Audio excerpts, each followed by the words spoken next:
بسم اللہ الرحمن الرحیم فصل فی مقتضى الامر۔ یہ وصول و شاشی کا صفحہ نمبر 170 ہے۔ گزشتہ سبق میں آپ نے یہ پڑھ لیا کہ امر کا موجب وجوب ہے اور بعض ائمہ کے نزدیک امر کا موجب توقف ہے، یعنی جب تک کسی ایک معنی کی تعین پر کوئی دلیل قائم نہ ہو جائے اس وقت تک توقف کیا جائے گا۔ اب آج کے سبق میں آپ یہ پڑھیں گے کہ امر کا مقتضیٰ کیا ہے۔ تو معاملہ یہ ہے کہ جن ائمہ کا مذہب یہ ہے کہ امر کا موجب وجوب ہے، ان کے درمیان اس بارے میں اختلاف ہے کہ امر تکرار کا مقتضی یا محتمل ہے یا نہیں ہے۔ تو امام مزنی اور ابو اسحاق اسفرائینی شافعی اور عبد القاہر بغدادی، ان حضرات کا مذہب یہ ہے کہ امر موجب تکرار ہے، یعنی امر تکرار کا مقتضی ہے۔ امر جب بھی ہوگا تو تکرار چاہے گا۔ ہاں، اگر کوئی دلیل ایسی قائم ہو جو اسے منع کر دے، جو تکرار کے خلاف کو ثابت کرے، تو اس صورت میں امر تکرار کا مقتضی نہیں ہوگا۔ لیکن اگر ایسی کوئی دلیل نہیں ہے تو امر تکرار کا مقتضی ہوگا۔ اور بعض اصحاب شافعی کا مذہب یہ ہے کہ امر موجب تکرار نہیں ہے لیکن محتمل تکرار ہے، یعنی امر میں تکرار کا احتمال رہتا ہے۔ اب یہ دو صورتیں ہو گئیں، ایک یہ ہے کہ امر موجب تکرار ہے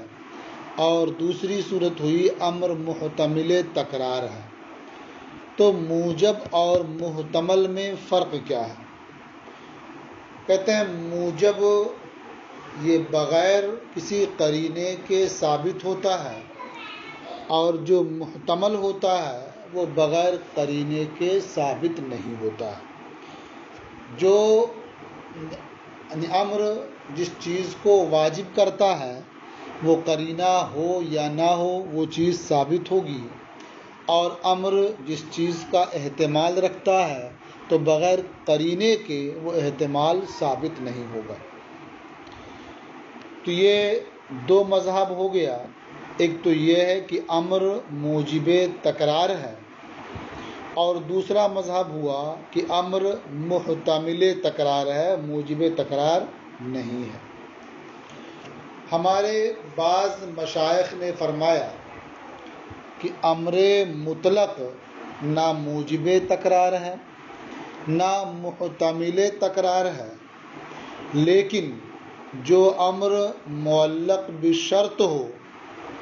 یا جو امر مقید بالوصف ہو وہ شرط یا وصف کے تکرار سے مقرر ہوگا۔ مثلا اللہ تعالیٰ کا ارشاد ہے وَإِن كُنتُمْ جُنُبًا فَاتَّطَهَّرُوا۔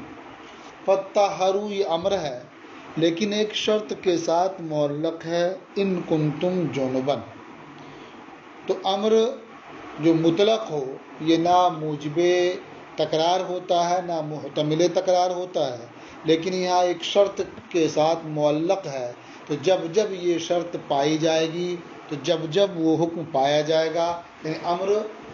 جب جب یہ شرط ہوگی جب جب امر لوٹ کر کے آ جائے گا، وہ امر متکرر ہوگا، دوبارہ آئے گا۔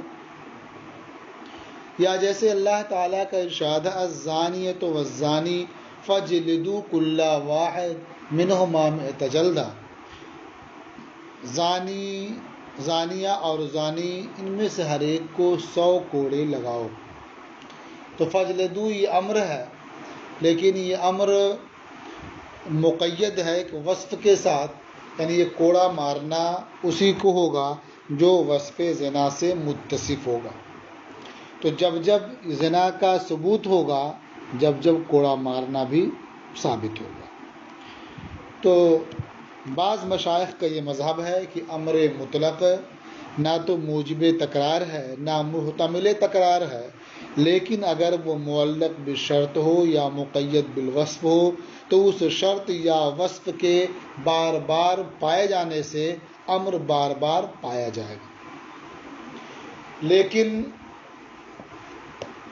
ہمارے نزدیک جو مختار مذہب ہے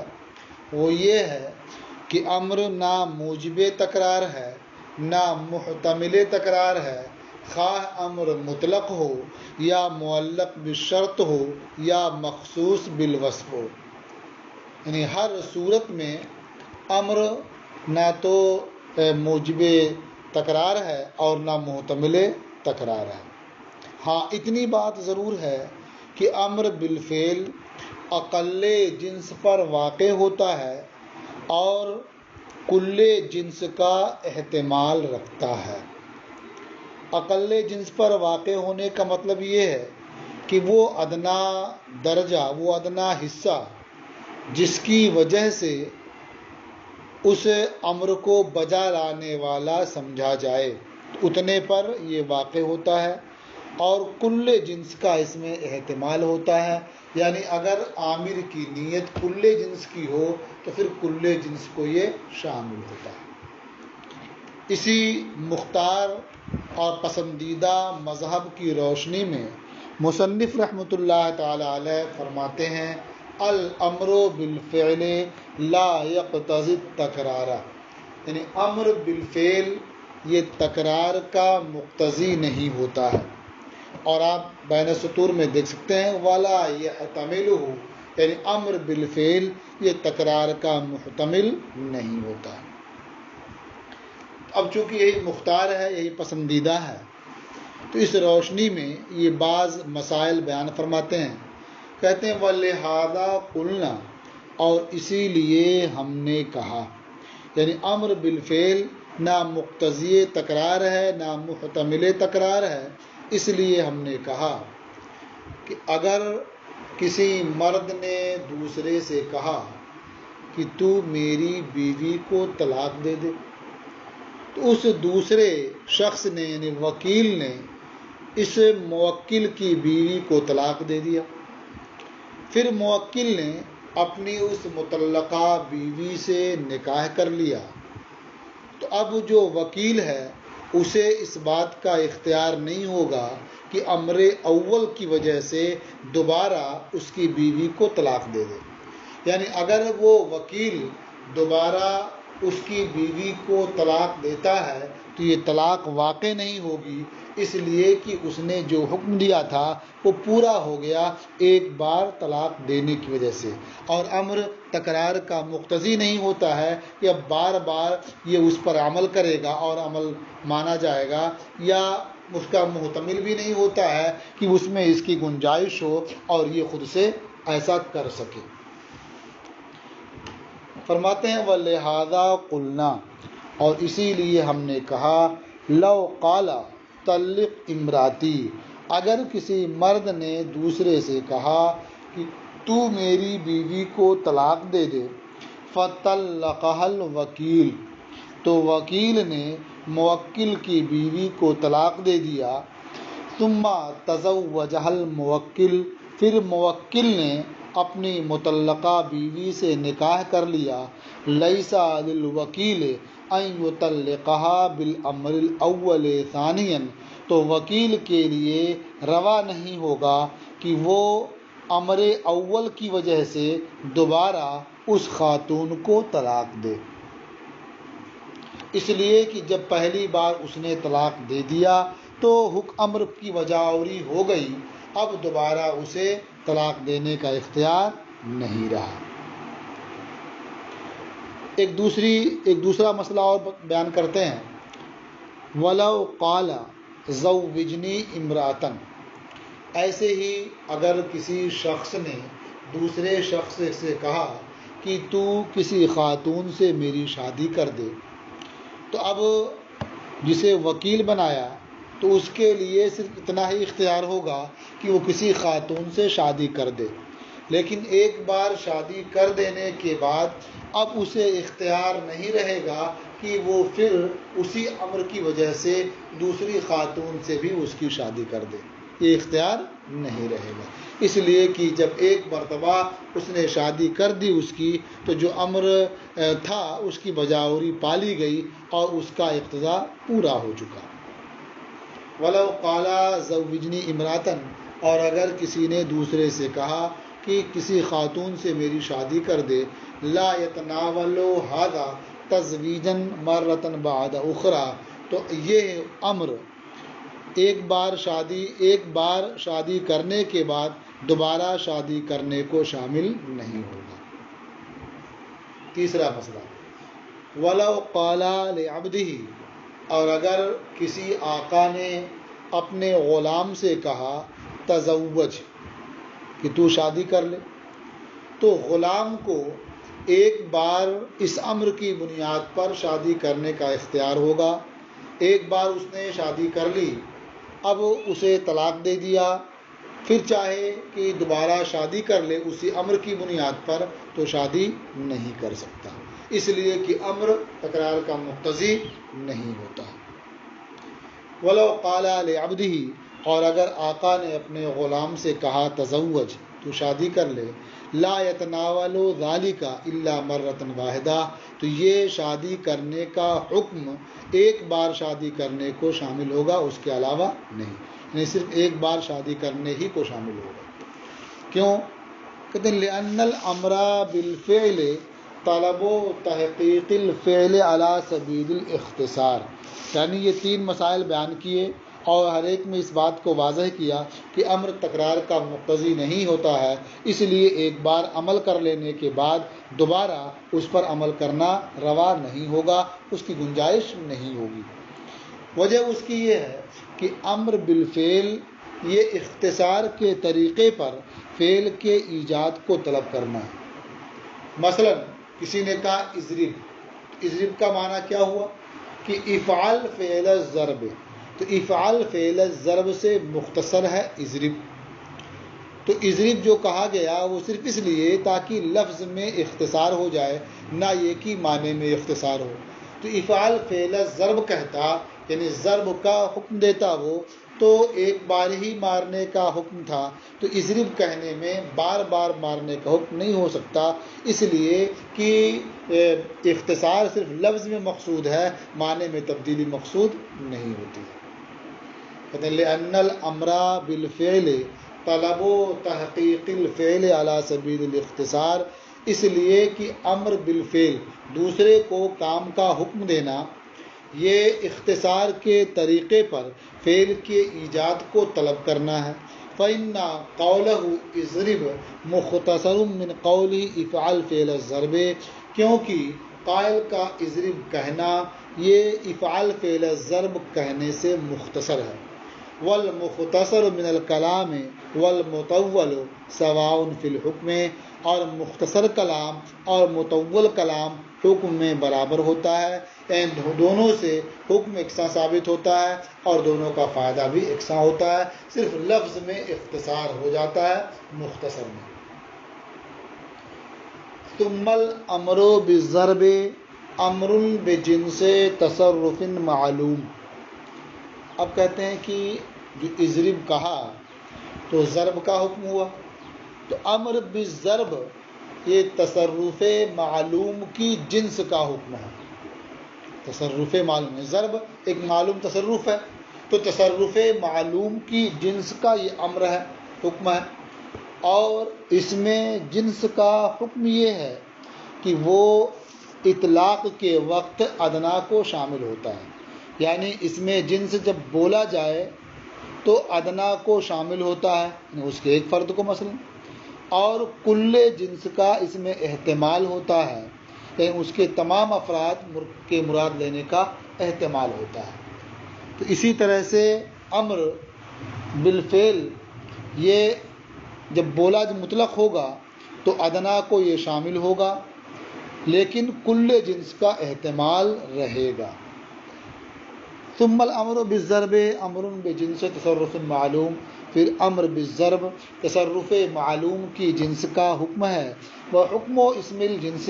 ان یتناول الادنی عند الاطلاق، اور اس میں جنس کا حکم یہ ہے کہ وہ اطلاق کے وقت ادنا کو شامل ہوتا ہے۔ ویحتمل کل الجنس، اور کل جنس کا احتمال رکھتا ہے۔ وعلی ھذا قلنا، اور اسی بنیاد پر ہم نے کہا، یعنی اس میں جنس ادنا کو شامل ہوتا ہے اور کل جنس کا احتمال رکھتا ہے۔ اسی بنیاد پر ہم نے کہا کہ جب کوئی شخص یہ قسم کھا لے لا یشرب الماء، کہ وہ پانی نہیں پیے گا، تو الماء یہ اس میں جنس ہے، اسے نہ پینے کی قسم کھا لی ہے، تو اب اگر وہ پانی کا ادنا قطرہ بھی پی لیتا ہے تو حانث ہو جائے گا، اس لیے کہ ادنا کو یہ شامل ہوتا ہے۔ اور اگر قسم کھانے والے نے دنیا کے تمام پانی کی نیت کر لی ہے کہ وہ دنیا کا سارا پانی نہیں پیے گا، تو اس کا یہ نیت کرنا صحیح ہوگا۔ یعنی اگر اس کی یہ نیت ہے تو اب ایک قطرہ پانی پینے سے حانث نہیں ہوگا، بلکہ جب سارا پانی پی لے گا تو حانث ہوگا۔ تو معلوم ہوا کہ ادنا کا ثبوت ہوتا ہے اطلاق کے وقت، اور کل جنس کا احتمال رہتا ہے۔ اذا حلف لا یشرب الماء، جب کوئی قسم کھا لے کہ وہ پانی نہیں پیے گا، یحنث بشرب ادنا قطرۃ منہ، تو وہ قسم کھانے والا اب پانی کا ادنا قطرہ پینے سے حانث ہو جائے گا۔ ولو نوى به جميع میاہ العالم صحت نیتہ، اور اگر قسم کھانے والے نے اس سے دنیا کے سارے پانی کی نیت کر لی تو اس کی نیت صحیح ہوگی۔ دوسرا مسئلہ، وَلِهَذَا قُلْنَا إِذَا قَالَ لَهَا طَلِّقِي نَفْسَكِ، اسی روشنی میں ایک مسئلہ یہ بیان کیا کہ اگر شوہر نے اپنی بیوی سے کہا طلقی نفسک، تو اپنی ذات کو طلاق دے لے، عورت نے کہا طلقت، یعنی میں نے اپنے کو طلاق دے لی، تو اس سے ایک طلاق واقع ہوگی، اس لیے کہ وہی ادنا ہے۔ لیکن اگر شوہر نے طلقی نفسک کہنے میں 3 طلاق کی نیت کر لی تھی تو اس کا 3 طلاق کی نیت کرنا صحیح ہوگا، اس لیے کہ یہ کل جنس ہے۔ اور اسی لیے ہم نے کہا کہ جب شوہر بیوی سے کہے طلقی نفسک، تو اپنے کو طلاق دے لے، فقالت طلقت، تو بیوی نے کہا کہ میں نے طلاق دے لیا، یا قول واحدۃ، تو ایک طلاق واقع ہوگی۔ ولو نوت ثلاثہ صحت نیتہ، اور اگر شوہر نے 3 طلاق کی نیت کر لی طلقی نفسک کہنے سے تو اس کی نیت صحیح ہوگی۔ تیسرا مسئلہ، وَكَذَلِكَ لَوْ قَالَ لِآخَرَ طَلِّقْهَا، یوں ہی ایک شخص نے دوسرے سے کہا کہ تو میری بیوی کو طلاق دے دے، تو اب یہ ہے ایک طلاق کو شامل ہوگا اطلاق کے وقت، اور اگر اس نے 3 طلاق کی نیت کر لی ہے تو 3 طلاق کی نیت اس کی صحیح ہوگی۔ لیکن اگر 2 طلاق کی نیت کی ہے تو یہ نیت صحیح نہیں ہوگی، اس لیے کہ 2 نہ تو یہ کل جنس ہے اور نہ ہی ادنا ہے، وہ یہ 2 عدد محض ہے، اس لیے 2 کی نیت صحیح نہیں ہوگی۔ ہاں اگر وہ منکوحہ باندی ہے تو ایسی صورت میں 2 طلاق کی نیت کرنا بھی صحیح ہوگا، کیونکہ 2 کی نیت باندی کے حق میں کل جنس کی نیت ہے اور کل جنس کا احتمال رہتا ہے۔ وَكَذَلِكَ لَوْ قَالَ لِآخَرَ، اور یوں ہی اگر شوہر نے دوسرے سے کہا طلقھا، تو اسے طلاق دے دے، یعنی میری بیوی کو طلاق دے دے، یتناول الواحدۃ عند الاطلاق، تو یہ کہنا ایک طلاق کو شامل ہوگا اطلاق کے وقت۔ ولو نوت ثلاثہ صحت نیتہ، اور اگر شوہر نے 3 کی نیت کر لی ہے تو یہ نیت صحیح ہے۔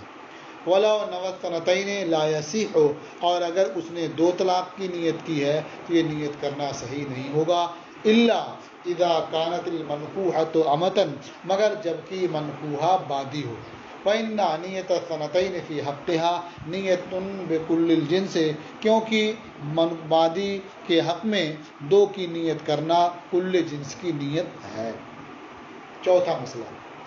وَلَوْ قَالَ لِعَبْدِهِ تَزَوَّجْ، اور اگر آقا نے اپنے غلام سے کہا تزوج، تو شادی کر لے، تو یہ ایک عورت سے نکاح کرنے پر امر واقع ہوگا، اور اگر آقا نے 2 سے نکاح کرنے کی نیت کر لی ہے تو اس کی نیت صحیح ہوگی، اس لیے کہ 2 یہ کل جنس ہے غلام کے حق میں۔ اور وَلَوْ قَالَ لِعَبْدِهِ، اور اگر آقا نے اپنے غلام سے کہا تزوج، تو شادی کر لے، یقع علی تزوج امرأۃ واحدۃ، تو ایک عورت سے نکاح کرنے پر یہ حکم واقع ہوگا۔ وَلَوْ نَوَتْ سَنَتَيْنِ، اور اگر آقا نے 2 عورتوں سے نکاح کی نیت کر لی ہے، صحت نیتہ، تو اس کی نیت صحیح ہوگی، لِأَنَّ ذَلِكَ كُلُّ الْجِنسِ فِي حَقِّ الْعَبْدِ، اس لیے کہ 2 یہ کل جنس ہے غلام کے حق میں نکاح کے سلسلے میں۔ تو اس سے یہ سمجھ میں آیا کہ امر یہ نہ تو تکرار کا مقتضی ہے اور نہ ہی تکرار کا محتمل ہے، چاہے امر مطلق ہو، چاہے معلق ہو، چاہے مقید ہو، کسی بھی صورت میں وہ امر تکرار کا مقتضی یا محتمل نہیں ہوتا ہے۔ اب ایک بڑا شبہ یہ پیدا ہوتا ہے کہ ایک بار نماز پڑھنے کے لیے کہا گیا، اب بار بار نماز واجب ہوتی ہے، تو عبادتوں میں جو تکرار ہے اس کی وجہ کیا ہے، یہ انشاءاللہ آپ کل پڑھیں گے۔